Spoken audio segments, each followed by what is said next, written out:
You're not broken. You're not too sensitive. You're not failing at life. You're just disconnected. Most people walking this world think they're anxious. They feel the racing heart, the spiraling thoughts, the sudden fear, and they label it anxiety. But what if that's not the full truth? What if anxiety is only the echo, and the real issue is this: you've lost connection with your breath, with your body, with the quiet center inside you that knows how to be here, now. Carl Jung once said, "People will do anything, no matter how absurd, to avoid facing their own soul." But what if the soul is already speaking, through tension, restlessness, shallow breathing, and we're simply too far away to hear it? In this video, we'll explore how what you've been calling anxiety might actually be your body's way of begging for reconnection. You'll learn what happens when you ignore the subtle signals of your nervous system, and how returning to your breath can lead you back to wholeness. If something inside you already knows this is true, if your chest softened just reading these words, leave a like, not from me, but for you, as a quiet promise that today you'll listen, you'll return, you'll remember. Let's begin. We've been taught to fear anxiety, to silence it, to medicate it, to push it away like a screaming child we don't have time to comfort. But anxiety isn't a monster hiding under your bed. It's a message. It's your body waving a flag saying, "Something feels off. Please come back to me." Think about it. Before your mind even forms a fearful thought, your body already knows. Your breath shortens, your shoulders tighten, your heartbeat quickens, your jaw clenches. This is the body speaking its language, a language we've forgotten how to hear. We live in a world that treats symptoms, not signals, that praises productivity but punishes presence. And so we disconnect from our breath, from our senses, from the small internal cues that whisper, "Slow down, you're not here." Carl Jung believed that what we repress doesn't disappear. It gets louder in our dreams, in our relationships, in our bodies. Anxiety, then, may not be a mental illness at all. It may be the soul's last attempt to get your attention. So the next time anxiety rises, ask gently, "What are you trying to tell me?" Not with fear, but with curiosity. Because when you stop treating anxiety like a villain and start treating it like a messenger, everything begins to shift. Take a moment. Notice how you're breathing right now. Are you holding your breath? Is it shallow, tight, almost invisible? That right there might be the most honest thing about your current state. Disconnection doesn't start in the mind. It starts in the breath. Before your thoughts spiral, before your emotions flood, your breath shifts, silently, instinctively, as if your body were preparing for war, but no enemy has appeared. Most of us don't even notice this shift. We learn to ignore it. We grew up in classrooms where stillness was enforced, but not presence. In homes where silence was survival, but not safety. So we adapted. We learned to breathe less, to tense our bellies, to inhale quietly and exhale as little as possible, as if existing too loudly might cost us something. And over time, the body began to believe it was alone. When you disconnect from your breath, you disconnect from yourself.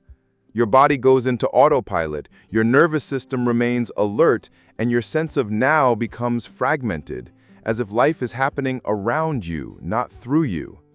But here's the thing, your breath never left you. It's been weighted, quietly, through every moment you forgot how to feel. It never demanded, it just kept whispering, "I'm still here. Come back." Because when you return to the breath, you return to the body. And when you return to the body, you begin to remember who you were before the disconnection. You don't need to fix yourself. You're not broken. What you feel is not dysfunction, it's adaptation. Your nervous system isn't failing, it's doing exactly what it was designed to do: protect you. When you grew up in chaos, when your feelings were too big for the room, when stillness was unsafe, your body learned to stay alert, to shrink, to stay ahead of the pain. And that hypervigilance became your normal. But normal isn't the same as natural.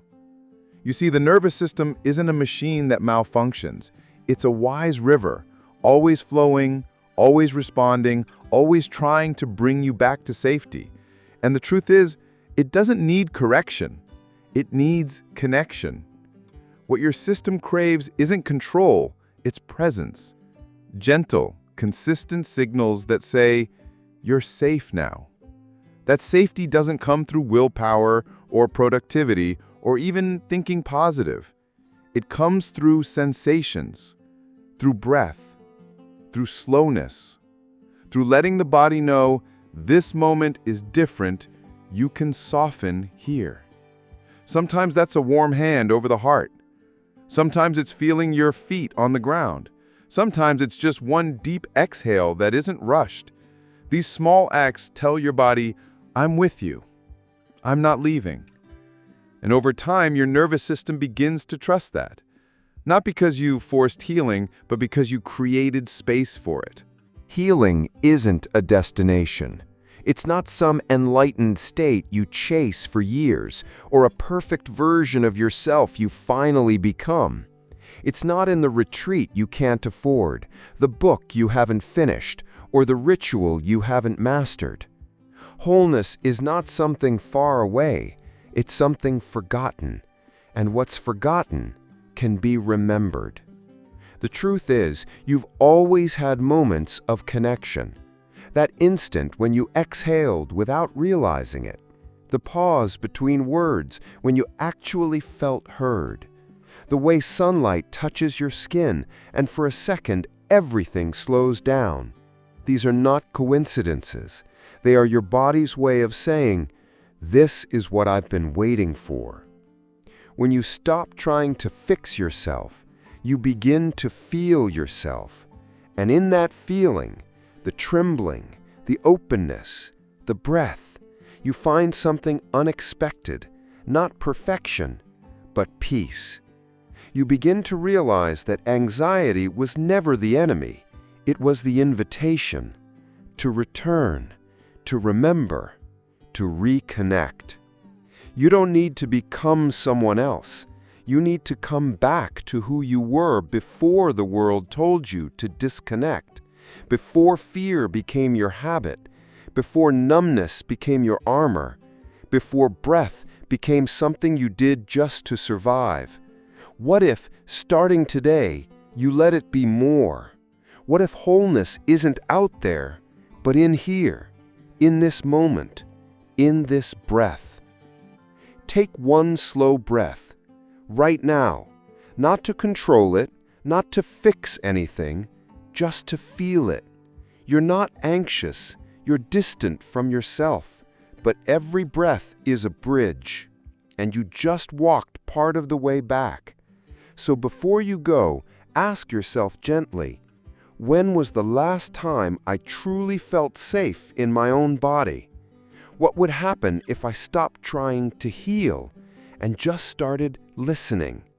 What has my breath been trying to tell me all this time? If something inside you softened today, even just a little, leave a like.